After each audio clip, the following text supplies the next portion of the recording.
गोलापुर गांव में भोला नाम का एक पानी पूरी बेचने वाला आदमी रहता था।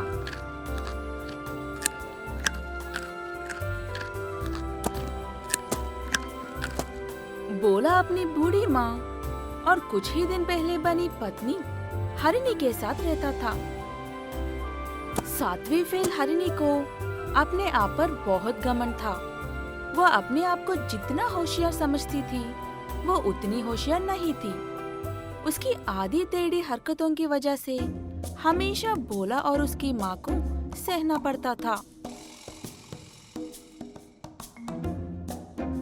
ये दाल में इतना नमक क्यों है बहू? ये बुढ़िया फिर से आ गई।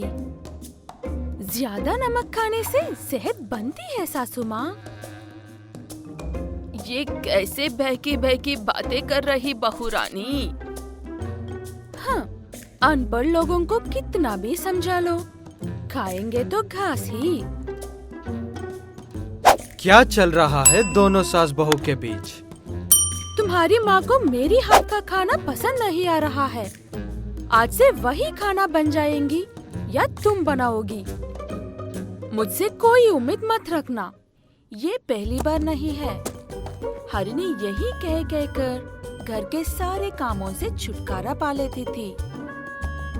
हरिणी हमेशा मैं पढ़ी लिखी हूँ, मुझे टीवी चाहिए, मुझे 4 पंखे वाला फैन चाहिए, ये कहकर भोला और उसकी माँ को परेशान करती थी।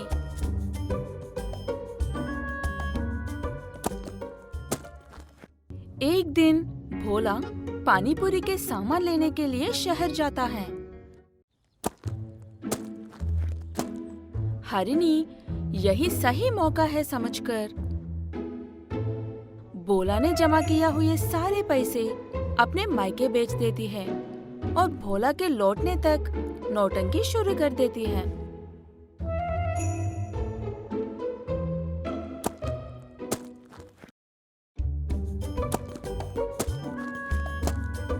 अब क्या हो गया? वो पैसों की चोरी के बारे में भोला को बताकर उसकी माँ को दोषी ठहराती है। दोनों सास बहू आपस में खूब बहस करते हैं। भोला को इस बात से कोई फर्क नहीं पड़ता कि पैसे किसने चुराया है। बेचारा भोला, उसकी 1 साल की मेहनत एक झटके में उठ जाने के सदमे से बेहोश होकर गिर जाता है।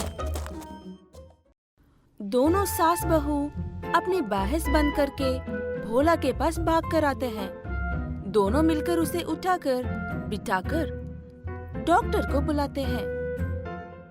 डॉक्टर भोला को चेक करके अंग्रेजी में कुछ कहता है। हरिणी को सिर्फ 2 बातें समझ आती हैं, पालनपुर और 2000 रुपीस। हाँ, ओके, आई समझ गई, ये लोग अनपढ़ है। डॉक्टर जाने के बाद आपका इलाज करने के लिए हमें पालनपुर जाना पड़ेगा। तुम लोगों के पास तो फूटी कौड़ी नहीं है।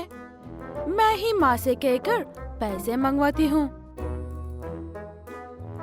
हरिणी चुराए हुए सारे पैसे वापस मंगवाकर पालनपुर के लिए अपने पति और सास के साथ निकलती है। सब स्टेशन पहुंचकर ट्रेन का इंतजार कर रहे हैं। मेरी बेटे की मेहनत के पैसे थे, घूम फिरकर उसकी सेहत के काम आ रहे हैं। ऊपर वाला सब देखता है। आज मैं तुझे उसी ऊपर वाले के पास भेज दूंगी बुढ़िया। ट्रेन आते ही सब उसमें बैठ जाते हैं।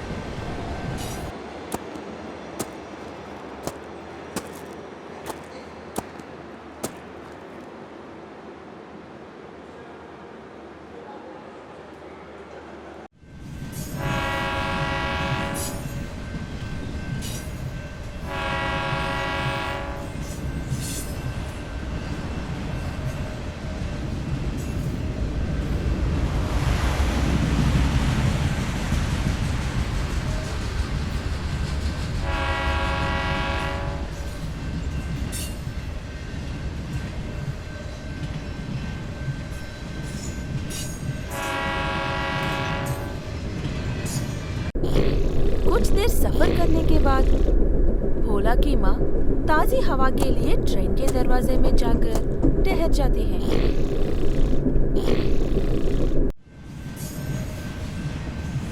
इसी मौके का इंतजार कर रही हरिणी भी उसके पीछे जाती है।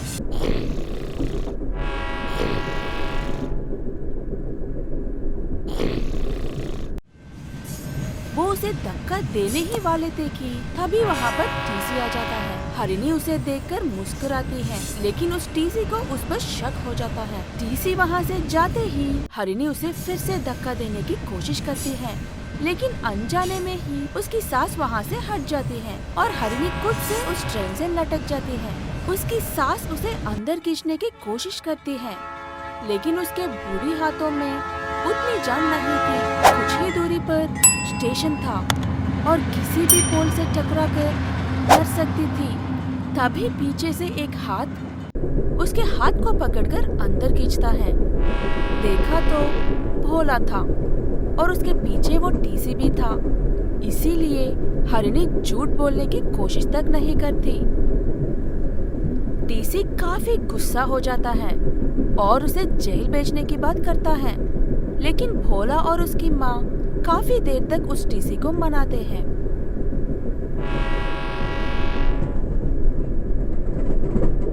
लेकिन आप लोग कहाँ जा रहे हो? भोला सब बात टीसी को बताकर डॉक्टर ने दिया चिट्ठी को दिखाता है।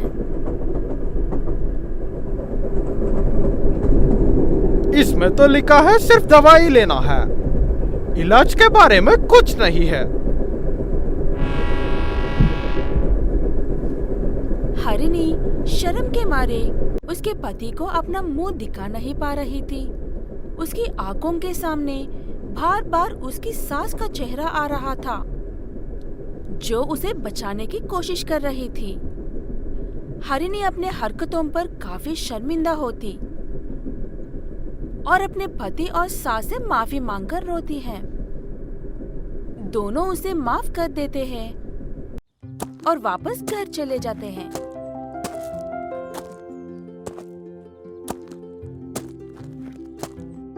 भोला वक्त पर दवाई खाकर अपना काम कर लेता है।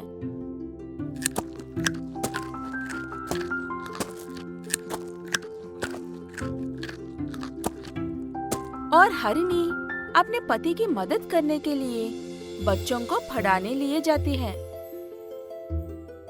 B for bubble.